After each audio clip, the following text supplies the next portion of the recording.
आपके साथ अनु और आप देख रहे हैं जी टीवी न्यूज चैनल। आइए नजर डालते हैं आज की कुछ महत्वपूर्ण खबरों की ओर। जैन धर्म के प्रभाव को बढ़ाने और संपूर्ण दिगंबर जैन समाज को एक मंच पर लाने के उद्देश्य से श्री आदिनाथ दिगंबर जैन युवा मंडल द्वारा भव्य अहिंसा यात्रा का आयोजन किया गया। 21 अप्रैल 2024 को श्री आदिनाथ दिगंबर जैन युवक मंडल द्वारा अहिंसा यात्रा का आयोजन किया गया है, जिसमें हमने 5000 से अधिक जैनियों को जोड़ने का अभियान चलाया है।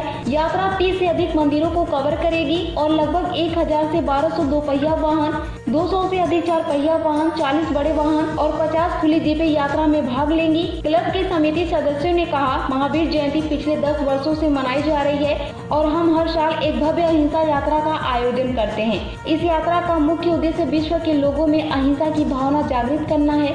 इस वर्ष भव्य अहिंसा यात्रा 20 किलोमीटर का मार्ग बनाकर शहर की परिक्रमा करेगी। यात्रा के दौरान जैन धर्म की 15 विशेष प्रस्तुतियां दी जाएंगी। पेश अहमदाबाद से नीता लिंबाचिया की खास रिपोर्ट। मारू नाम मावीलाल शंकरलाल जैन, आदिनाथ युवक मंडल अध्यक्ष।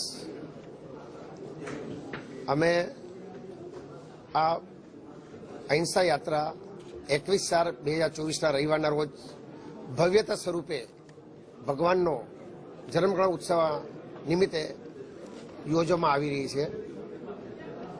અમારો મંડળનો એક જ હેતુ છે કે સમાજમાં સારા સંસ્કાર અને સારી સમૃદ્ધિ થાય એ હેતુથી ભગવાન મહાવીરનો જે સંદેશ જન લોકોને અમે પહોંચાડી શકીએ એવી ભાવનાથી આ એક અહિંસા યાત્રાનું આયોજન કરેલ છે।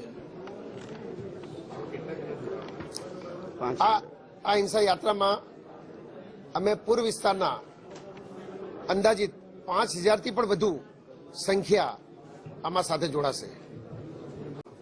આ અહિંસા યાત્રા રેલી હાટકેસર ખોખરાથી શરૂઆત થઈને ઘોડાસર, ઈસનપુર, મણિનગર, એલજી બ્રિજ, અનુપમ થઈને સુખરામનગર, રખિયાલ, સરસપુર, ખોડિયાલનગર, સોનીન ચાલ થઈને રબારી કોલોની ત્યાં ભરત પાટી પર પૂર્ણ થવાની છે।